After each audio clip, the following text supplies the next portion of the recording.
শুভ সকাল বন্ধুরা, তোমরা কেমন আছো? আমার তো কেটেই যাচ্ছে কোনো রকমে। আজকে রবিবার, আজকে হচ্ছে 16 তারিখ। আজকে একটু দেরি করে রান্না বসাচ্ছি। আজকে করবো হচ্ছে করলা কুমড়ো ভাজা, আর হচ্ছে ঝিঙে দিয়ে মাছের ঝোল করবো। মাছ আনতে গেছে, মাছ আছে, পাপ্তা মাছ আছে, পাপ্তা মাছ খাবো। আর করবো হচ্ছে আলু দিয়ে পটল দিয়ে পোস্ত। পোস্ত বাটা হয়ে গেছে। আজকে আর ডাল করবো না, অনেকগুলো পদ হয়ে যাবে। আর করবো চাটনি, আম আনতে গেছে। এই কাজ শুরু হলো, এখন একটা একটা করে কাজ শুরু হবে, একটা একটা করে রান্না হবে। আমাদের ভাত রবিবার দিন, আমাদের ভাতটা রবিবার দিন একটু বেড়াতেই হয়, দেরি করেই হয়। রবিবার তো তারা নেই। নিচের পোষ্যদের ভাত হয়ে গেছে, একারি ভাত করা হয়ে গেছে। পোষ্যদের, নিচের পোষ্যদের ভাত মাংস হয়ে গেছে। এখন করবো পটল পোস্ত। দেব হচ্ছে কালো জিরে ফোড়ন,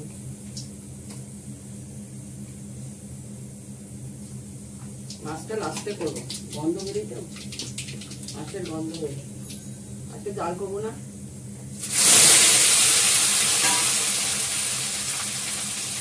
তারপরে বলো, তোমাদের গল্প শুনি। নুন দিলাম, হলুদ দিয়ে একটু ভাজা ভাজা করি। আর তোমরা তো জানোই, রান্না সবাই জানে। আমাদের সংসার করতে হয়, আমরা সবই জানি, না জানলেও শিখে নিতে হয়। এই হচ্ছে মেয়েদের জীবন। বিয়ের আগে একরকম, বিয়ের পরে একরকম। আমি বিয়ের পরে গ্যাসও ধরাতে পারতাম না। এখনো পর্যন্ত আমার লেখা আছে কোন ডালে কোন ফোড়ন, কোন তরকারিতে কি ফোড়ন, এখনো আমার ডায়েরিতে লেখা রয়েছে।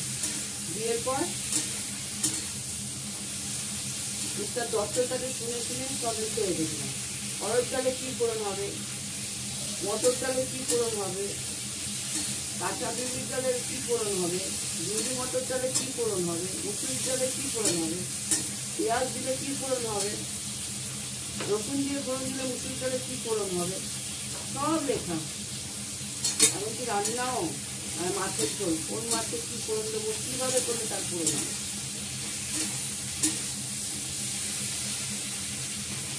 পটল পোস্তটা নিরামিষভাবেই করবো। কালকে নিরামিষ আছে, অনেকটাই হবে, এগুলো করে রেখে দেবো, কাল হয়ে যাবে। আর একটু কিছু করা যায় না, না এটা এরকম ভাবে সেদ্ধ হবে। একটু জাস্ট চিনি দিয়ে চিনি দিলে, আলু একদম পাতলা পাতলা করে কেটে চিনি দিলে তরকারি খাটটাও যায়, আলুটাও সেদ্ধ হয়ে যায়। চিনি দিতে হয়, কারণ আমরা মিষ্টিটা পছন্দ করি না।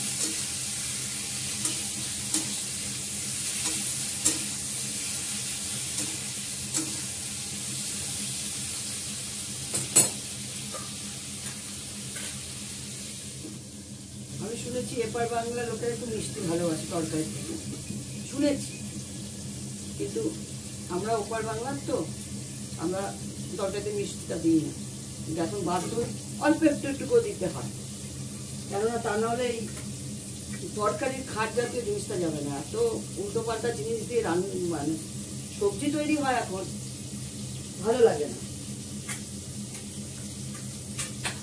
শাক টাক দিয়ে ভর্তি থাকে। পোস্ত বাটা হয়ে গেছে, পোস্ত বেটে ফেলেছি মিক্সিতে। শিলনোড়ায় বার করলাম না, মিক্সিতেই বেটে নিই। বেশি করে বাটলে হয়ে যায়, বাটা যায়। তা নাহলে কম বাটলে শিলনোড়ায় বাটতে হয়। পোস্তটা এতটাই মিহি হয়, মিক্সিতে বাটাটা খুব জ্বালা। কিছুটা রান্না করে ওয়াশিং মেশিনে কাঁচা হচ্ছে, ওগুলো মেলতে যাবো ছাদে, পায়রাদের খেতে দিতে যাবো, কাককে খেতে দিতে যাবো।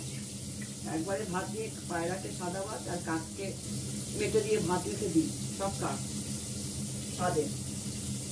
আর হচ্ছে জলখাবার রেডি করবো, ব্রেকফাস্ট। রান্নার মতন হবে, গ্যাসে বসিয়ে দিয়ে ব্রেকফাস্ট করবো। আমাদের আবার ব্রেকফাস্ট 8টার মধ্যে হয়ে যায়, মানে রবিবার দিন। আর দুপুরবেলা খাওয়া 12:30। লোকজন এলে 1টা হয়, বাড়িতে লোকজন আসলে 1টা হয়।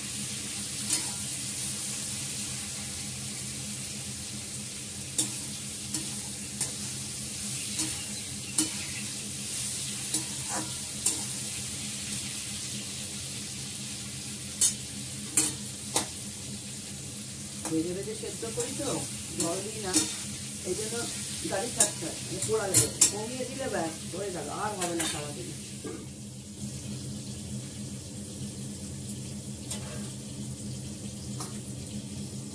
তারপরে এত যা গরম না, অন্যদিন সকাল সকাল শুরু করি, পারা যাচ্ছে না, এত গরম। এসি আর টানতে পারছে না এই গরমকে। কালকে সন্ধ্যের সময় আমার খুব শরীর খারাপ হয়ে গেছিল হঠাৎ। গত বছর আমার স্পন্ডাইলাইটিস হঠাৎ ধরা পড়লো ঘাড়ে, 3বার অজ্ঞান হয়ে গেছি। ভাগ্য ভালো মিস্টার দত্ত বাড়িতে ছিল, 3বার রান্নাঘরে কাজ করতে করতে পড়ে যাচ্ছি, ও এসে ধরেছে। খাচ্ছে, কাজ করতে খেতে যাবো, পড়ে যাচ্ছি, ধরে টানতে টানতে নিয়ে গেছে, জ্ঞান নেই। যখন হুঁশ এসছে ডাইনিং এ মাটিতে শুয়ে আছে। 3 দিন না খেয়েছিলাম, শুধু চা দিচ্ছি। তারপরে এত ডাক্তার দেখানো, এত পরীক্ষা, এই পরীক্ষা ও পরীক্ষা, ইসিজি, এটা ওটা, কোনো কিছু করে না। লাস্টে স্পন্ডাইলাইটিস ঘাড়ে, কোমরে তো স্পন্ডাইলাইটিস আছেই, ঘাড়ে কোনো কিছু ছিল না আমার। বিয়ের পরে শুরু হলো স্পন্ডাইলাইটিস, কোমরে ইয়ে হয়ে গেল, প্রবলেম হয়ে গেল। একবার মিসক্যারেজ হয়ে গেল, তখন কোমরে প্রবলেম হয়ে গেল।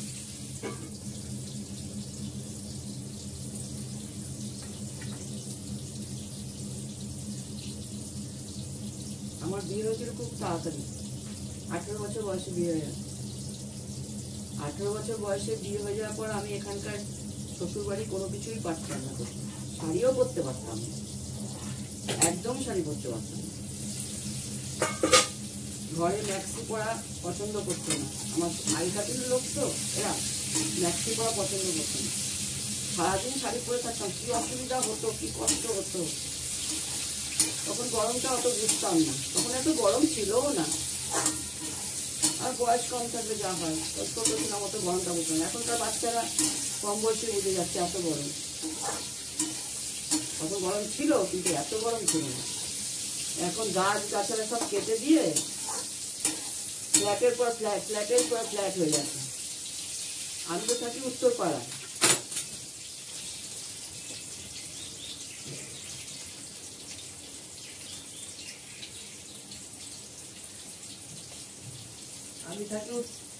আমি থাকি উত্তরপাড়ায়, গতকালই উত্তরপাড়ায় থাকি। বিয়ে হয়ে এসছে এখানে।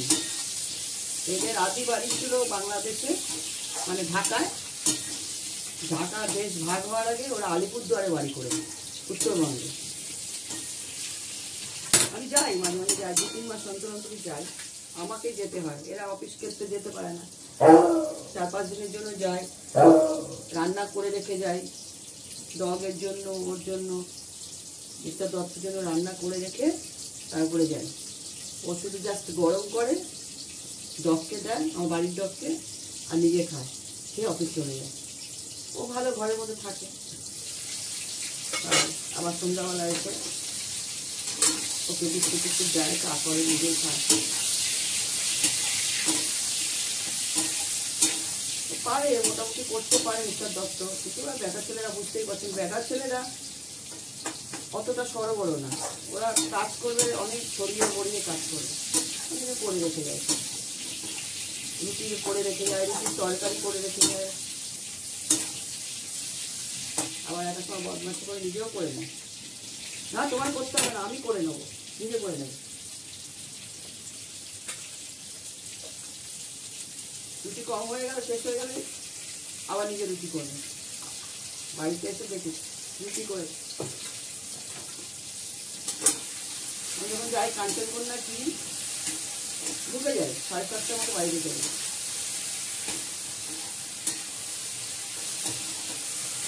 এসে ওকে খেতে দিই, সব অফিস যায়। তাদের সাথে রান্না মাইক্রোওভেনে গরম করে খাওয়া। আগে তো 7:30টায় বেরিয়ে যেত, এখন 8টায় বেরো, দেরি করে, যে 8টায় খেতে বসে, দেরি করে যান অফিসে, 9টায় বেরো। এখন তো 7:30টায় ভাত খেয়ে 8:30টার আগে বেরিয়ে যেত। কথা বলতে বলতে পটলের তরকারিটা হয়ে গেল, পটল পোস্তটা হয়ে গেল। এই পোস্তটাকে একটু রসুন ঘষে নিয়ে করে ফেলবো, ভালো লাগবে।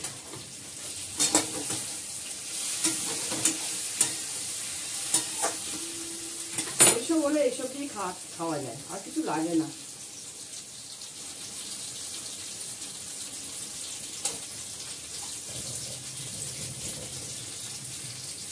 গরমের মধ্যে তো মাছ টাছ খেতেই ইচ্ছা করে না।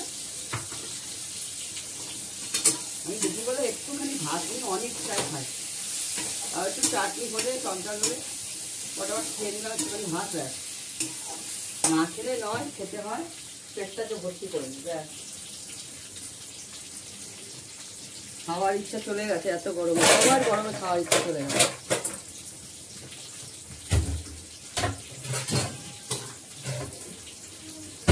আর মানুষ বাঁচছে না এত গরমে। একটা বৃষ্টি নেই, একটু হাওয়া নেই, তো চলবে।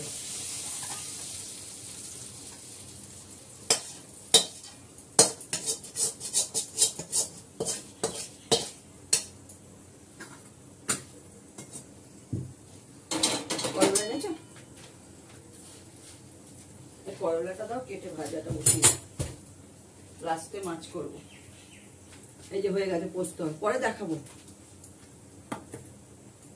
একটা লাগবে, এত লাগবে না, দিতে হবে বেশি, তো ছোট দিয়ে দিই, দুটো দেওয়া আছে অলরেডি।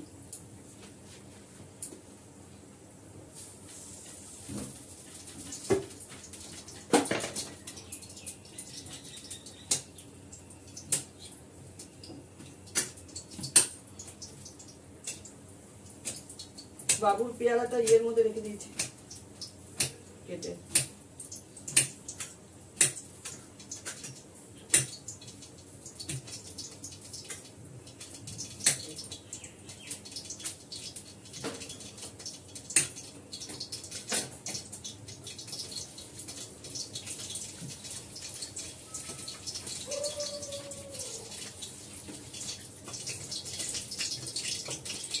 এটা হবে করলা পুরো ভাজা, এটাতেও কালো জিরে ফোড়ন করবে।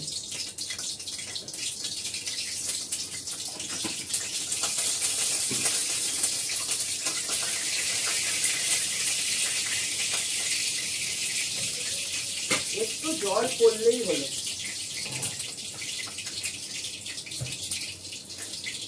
অনেকটা ঝিঙে হয়ে গেছে, মাছে কি এতটা দেবো? কিছুটা তাহলে রেখে দিই। পোস্ততে দিয়ে দিলে হতো, কিন্তু ঝিঙে দিয়ে প্রচন্ড জল ছাড়ে।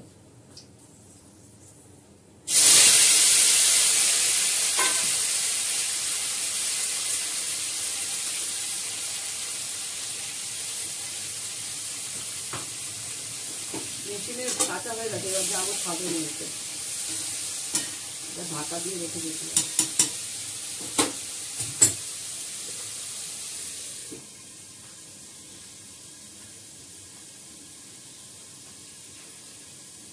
বাবা, এটা কি অবস্থা গো!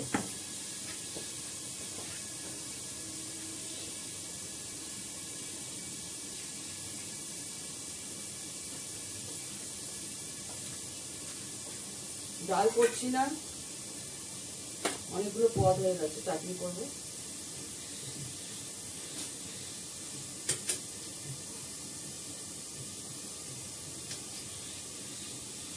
শালিকগুলো ওখানে ডিম দিয়েছে না, বাচ্চা হয়ে গেছে, ফুটে গেছে, এতদিন ওরা ফুটে গেছে, খুব ছটফট করছে, ভয় পাচ্ছে, লোকজন গেলে, বিড়াল টিড়াল গেলে খুব ভয় পাচ্ছে।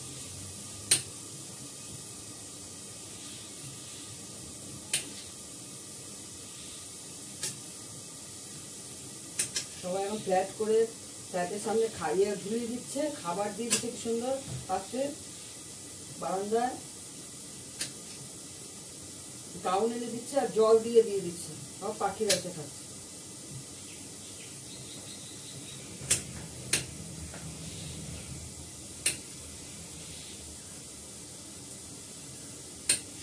ছুরিটা ভালো ধার, সুন্দর, নতুন তো করেছিল এতদিন ব্যবহার।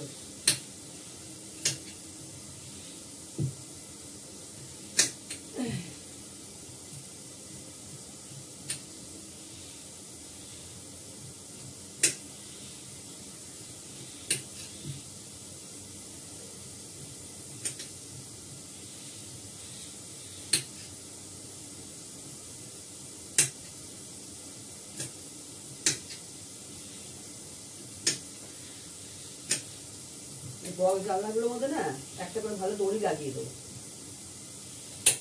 টুকটাক জামা কাপড়গুলো শুকিয়ে যায়, যেমন বারান্দায় আধা শুকনো হয়ে যায়, বক্স জানলা দিয়ে দুপুরবেলা শোয়া যায়, ওই সব শুকিয়ে যাবে।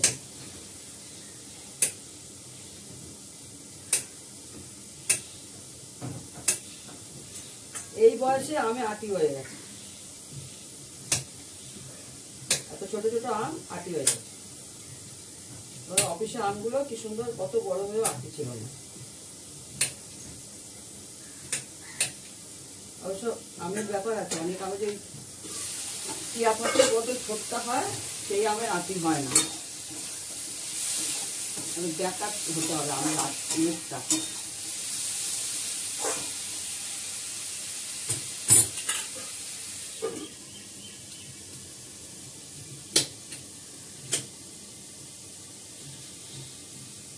একবারে জামা কাপড় নিয়ে ছাদে যাবো, কাককে দিয়ে আসবো, পায়রাকে দিয়ে আসবো। এই আমটার আবার আটিটা কেমন ফেটে গেছে,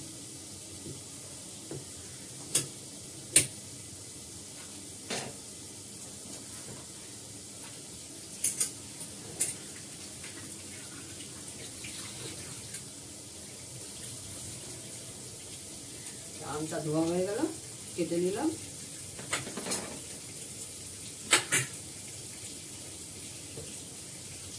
ঝিঙে দিচ্ছি মাছের জন্য, তো একটু আলু, একটা আলু দিয়ে দিচ্ছি পাতলা দিচ্ছি, ছোট দেখি।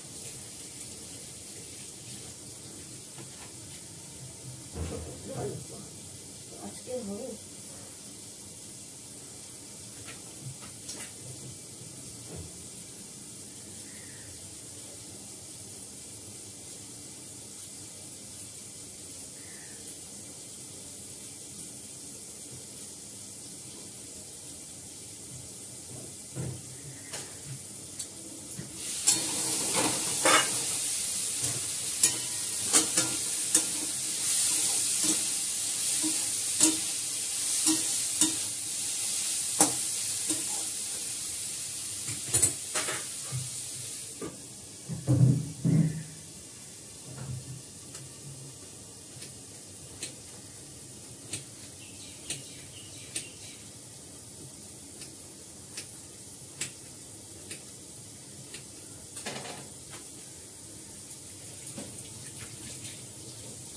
আলু কাটা হয়ে গেল, কাটা হলো, দেখি আর কি কাটতে হবে।